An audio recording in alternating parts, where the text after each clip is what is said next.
Aloha! Welcome to the 40th Annual Hawaii International Film Festival presented by Holly Kalani and our discussion with filmmaker Ai Iwane for her film Kipuka, New Beginnings. We would like to extend our thanks to Film Hawaii and also the Nichols Family Film Fund for sponsoring this program and our Made in Hawaii film section. My name is Anderson Lay and I'm the artistic director for the festival. Before we start with the Q&A, I just have some quick housekeeping bits. The programming updates for up-to-date information on additions to our program and the full schedule of films, events, HIP Talk story sessions, and Q&As, visit our website at www.hiff.org, hiff.org. For Audience Award voting, to participate in our Hawaii News Now Audience Award, please head to hawaiinewsnow.com/HIF to cast your vote for your favorite narrative, documentary, and short films. Mahalo to Hawaii News Now for all their support. So without further ado, let's welcome Ai Iwane. Hi, Ai, how are you? Aloha, hello. Good. Yeah, are you zooming in from Japan? Yes, I'm in Iwate, northwest of Tokyo. Okay. Welcome. Thank you for joining us. So really quickly, I really enjoyed your film very much. I thought it was very powerful, and Thank you. it's interesting. You know, in this Q&A, I want to kind of explore your career as a photographer, but also your kind of I would say interest in chronicling at least Japanese immigration to Hawaii. So the film kind of encapsulates a lot of the kind of themes that you or directions in your work. So so before we, so my first question is, what was the inspiration for this project? So as a photographer, I've been working on a project of finding and photographing Japanese old abandoned cemetery in bushes, or we used to be in the sugarcane field or in the old Buddhist temple. I've been doing that ever since 2006, and when I find the grave, I always go through the people who take care of the graveyard or who shares the memory of the graveyard, and then these are the people who protect and preserve the place. And then so I as I go find old Japanese cemeteries where you can meet their history and where you can learn, it's always through the people who take care of the graveyard. So I wanted to focus on those people. And also the most footage of this film are outtakes footage of the film called Bon Uta, A Song Home, that I work as an associate producer to plan the film with director Yuji Nakae. We made this film, we released it last year, 2019. And this film is about the, I would like to can I share the trailer here? Sure. We can definitely include the trailer in this Q&A. So I guess we'll watch the trailer. For what was the film again called again? Sorry. Film Bon Uta, A Song Home, A Song from Home. Yeah. So let's start the trailer. ご先祖様、震災で亡くなられた皆様、一緒に踊ってください。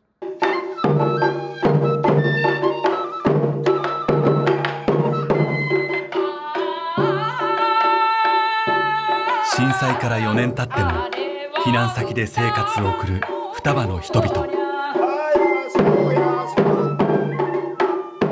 先祖代々守り続けてきた伝統が失われようとしていた。このメンバーで昔は散々やったんですけど、全然声が出ない。双葉の盆踊りが大好きですが、できないのはうんと残念です。しかし希望は遠く南の島からやってきた。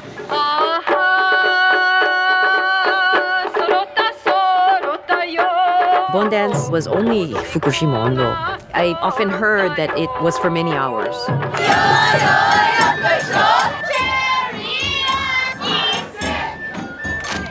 100年の間、ハワイで受け継がれた福島の盆歌。We will try for as long as we can to continue Futaba Ondo. Our goal is to bring it back. 父ちゃん、盆踊りだよ。今日の晩下は満月、盆踊りだべ。やがては双葉町が復活した場合にこれが本物の双葉盆歌なんだというふうに教えてほしい。胸いっぱいでなんだか出てこないわ。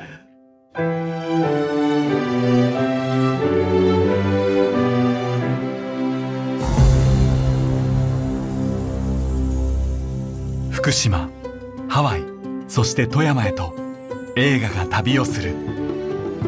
海を越え、時を越え、希望の彼方へ。盆歌は響き続ける。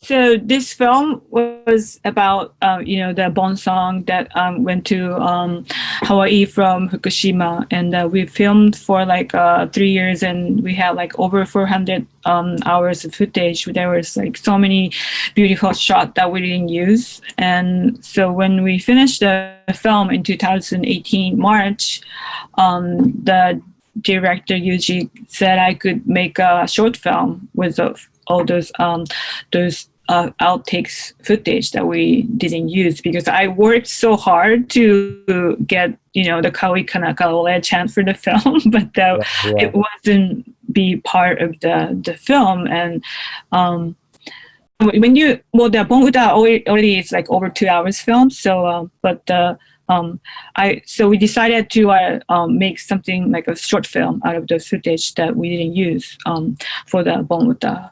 Oh, okay. Yeah, and also that 2018 there was a lava flow in the Big Island.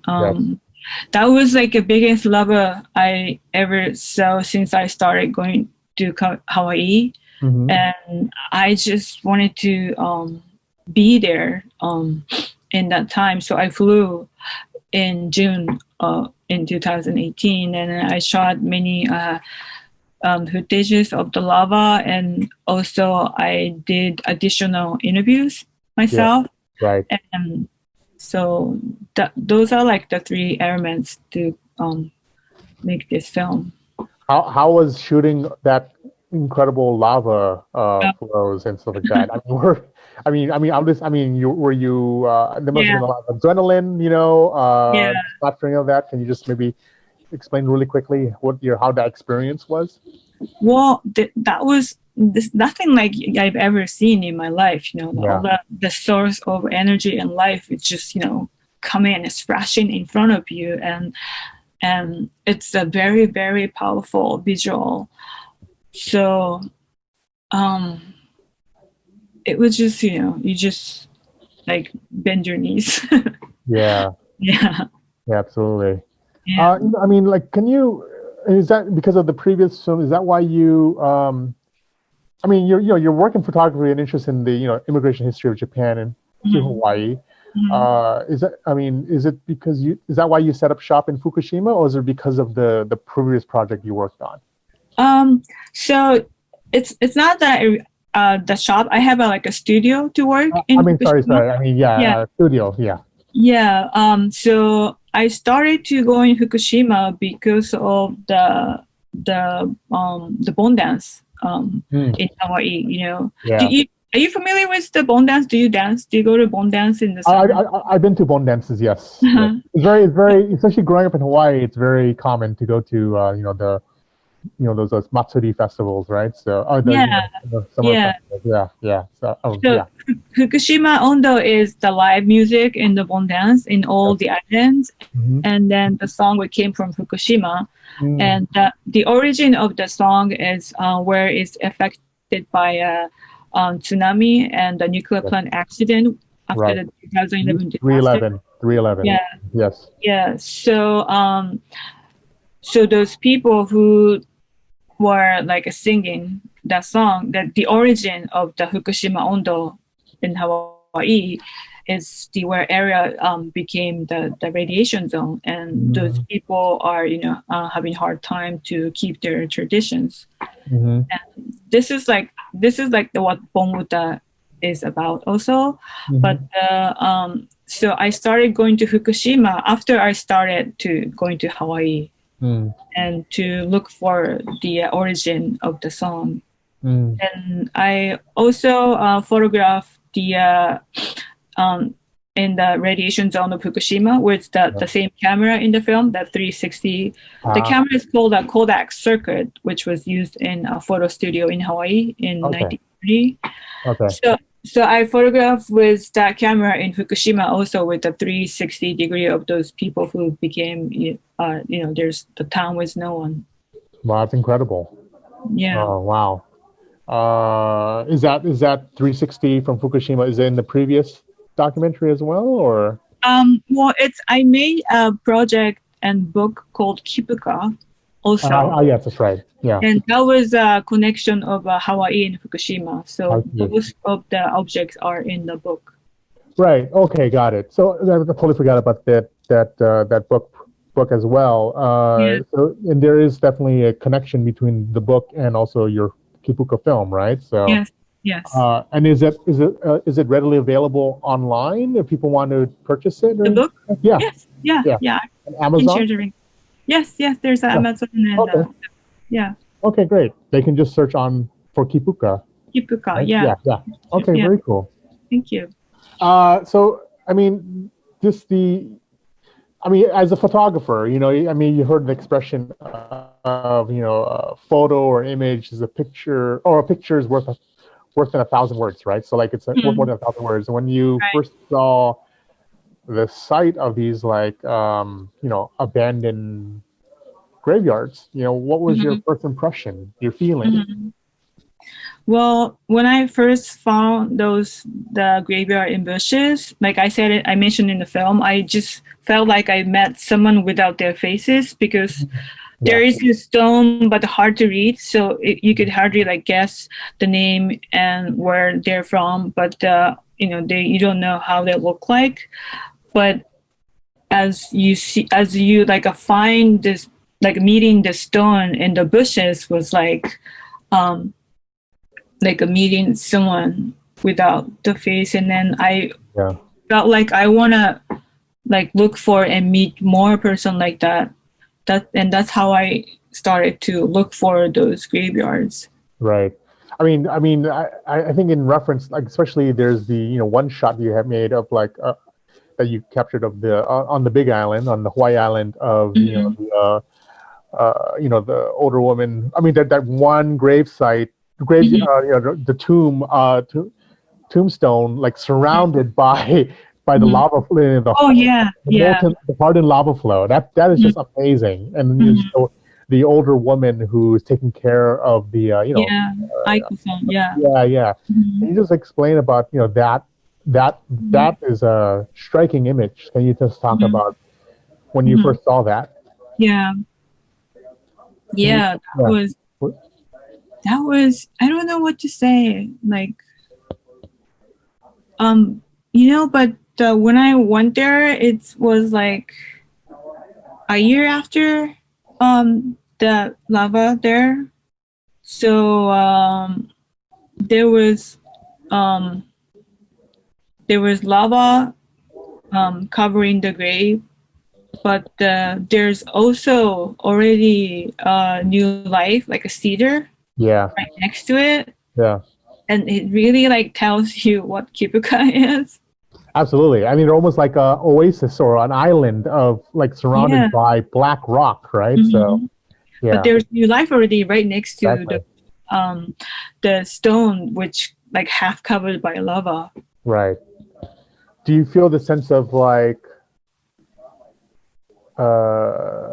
energy? Especially with in Hawaii, there's the idea of Madame Pele, and renewal, I mean from the power of Pele from destruction to renewal, all that stuff, it's I mean, is a sense of do you in the sense believe in those in those kind of ideas, or yes. to see the lava is like to see the destroy and recreate in the same time. Yeah. And this is, and through the work of Kipuka project I've been doing, I always like look back the past, like 100 years ago when the immigrant first came and now, and the lava. So seeing all those things in the same time, you know, there was a nuclear plant accident, and Yeah. now this is the virus this year, but so ever since that I did this Kipuka project, I think I have a vision of seeing past and the present and the future lined up in the same time. Yeah. And that's something like same thing as like looking at the lava. And going to the graveyard in the Pahoa Japanese cemetery with Aiko-san, Sato Aiko-san. Yeah. It was, and you know, there was a destroy and recreate in the same time, and there's this embers in the same time. So I don't know, there are it was really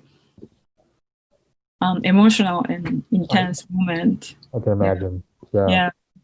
I mean, your film, and now you know, also your book. I mean, this whole project itself is very much a document to stop the, you know, erasure of Japanese and Hawaii immigration history. You know, as like, you know, new generation. You know, as like, you know, always history gets lost. You know, the past gets lost. You know, are there any? You know, I mean, aside from basically these people that you interview who are taking care of the grave sites, you know, and stuff like that, but they're older, you know, they are, you know, I mean, so are there any programs in place that, you know, to make sure these sites are honored and not forgotten? Or is it just basically these people, hopefully their descendants, you know, grandchildren or people in the community who will, you know, take over once they move on? You know, despite how the looks of the abandoned graveyard looks like that I shot, I'm not really afraid of the erasure of those Japanese immigrant history, because those people I met, I was really surprised that many Japanese family are sharing their family history since they moved to Hawaii. So they share their, you know, they know they're aware of like a family tree. Right. Like me, I don't know what my like fifth generation Nago are doing. Yeah. I have no idea, and I don't have any like a family tree book. Right. But many people are really, really, because of, you know, they moved, they wanted to know the records. So right. You know, many families share their history, and that's something like I was kind of shocking to me when I first like meet people, because it's not like that in Japan. Nobody cares about history in Japan. So I'm not afraid of the erasure. And also like the Bon dance is, you know, the Buddhist culture. You know, the Buddhist temple are like a community center.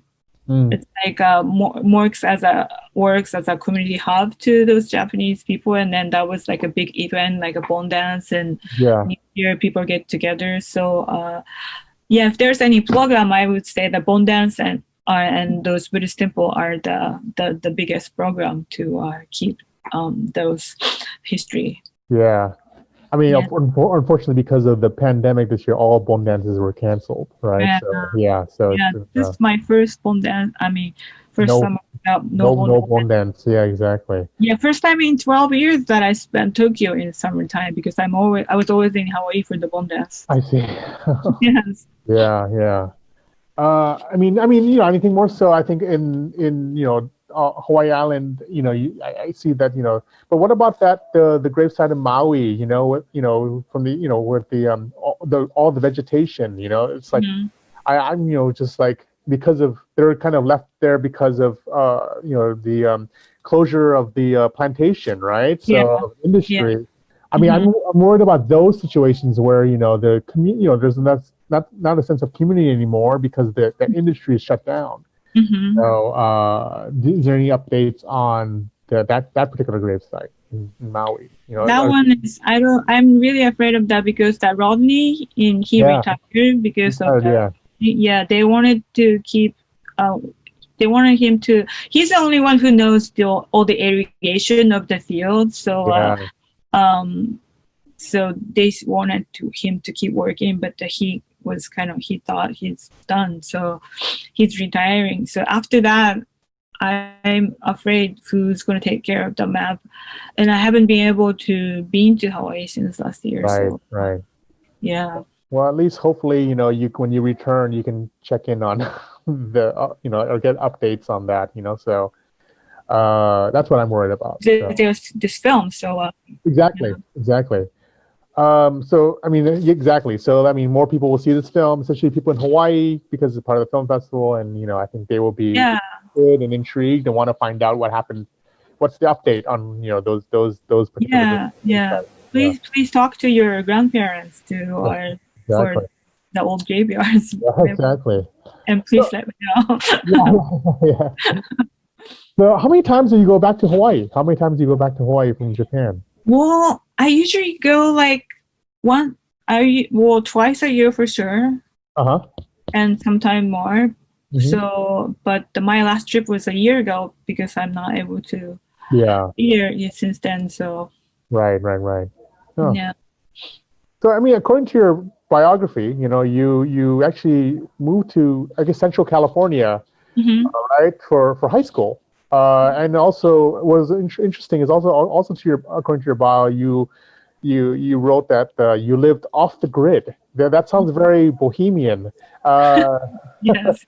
Can you explain kind of why did you move to California for high school, rural California for that matter, and also what exactly does off the grid mean for people who don't know? Oh, okay. Yeah. I always had that doubt for like a Japanese education, and I wanted to like I wanted to go to like a alternative educational high school, and that's kind of how I ended up at the Peoria High School in Humboldt County, California. Humboldt, yeah.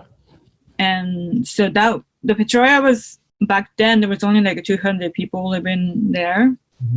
And the many people live was off-grid, which means like create your own energy, water, food. So my high school was only 22 students. Oh, wow. And 16 staffs and teachers. So it was really small community high school, and we grow vegetable. We create energy, and there was like an outhouse, and it has to be sunny to get shower, or otherwise you make fire. Very different from the life from Tokyo. No running water. The outhouse. You got to. There's a running water, but it was connected from the stream. Got it. Yeah. Wow. So it's almost like very rural, very almost like pioneer living. You know, like So yeah. So I mean, obviously, how did that experience shape the way you are today in your career? I think learning the living with off-grid is like this is like the answer of those people who really look for what the real freedom is. And then if you can create your energy and your food, your water, you don't have any fear. You're not afraid of anything, you know, if you can take care of yourself, and you don't have to deal with anyone else. You just deal with, the land you live in, and the land you take care. Right. And so that's something gave me the idea to think in that way from that life. And also since I came to Hawaii through those years, I learned how like Hawaiian people are take care of the land of Pele. You know, you don't own the land, you know, you are living in the Pele's land, and when she comes, you have to go away, right? You cannot, there's no land you can own with a piece of paper, and you just take care of the land for Pele while you're living. That's the way of the people in Hawaii think of the land, and those I think I can understand that through the life I had in California. Wow. Maybe that's why you became a photographer, because you want to, and because you can just take your camera and just move. I mean, just go on assignment anywhere in the world and go on a journey or an adventure, right? You document life, So I started using camera because I like to look through the finder and push something, and that's how I started using camera. Okay. Yes. Yeah. So, I mean, thank you very much for joining us. Your film is very, it just really resonated with me. I'm sure it will resonate with a lot of the viewers who watch this film. Can you basically, if people want to follow your work or follow the journey of this film or any of your future projects, how can they find out? Oh, I have a website. Yeah, you can just Google Iwane. There's my website, and I have Instagram. And okay. What's the Instagram handle? What's your Instagram account? Iwane. I_Iwane. Okay. I_Iwane, right? Yeah. Iwane. Yeah. Okay. Great. Thank you very much. Thank you. ありがとうございました。はい。You made a great film. Again, I think a lot of Hawaii people will see this as, not only, a very well-made documentary, but also as a testament, a document to honor the past. Don't forget the past either, because it's a very rich history, especially the Japanese immigration experience and journey to Hawaii. So on that note, I want to thank for joining us on this Q&A for Kipuka New Beginnings. And I want to give a special mahalo to all of our HIF sponsors, board of directors, and audience members, and of course, the HIF Ohana members and the volunteers who make this all possible. Also, if you are able, please consider donating to our HIFF40 for 40 fundraising campaign. Every dollar counts towards keeping HIF presenting great cinema and events and like this in the future. Learn more and donate at HIF.org/40-4-40. That's /40-FOR-40. Okay, so on that note, thank you for joining us, and we'll see you at the movies. Thank you.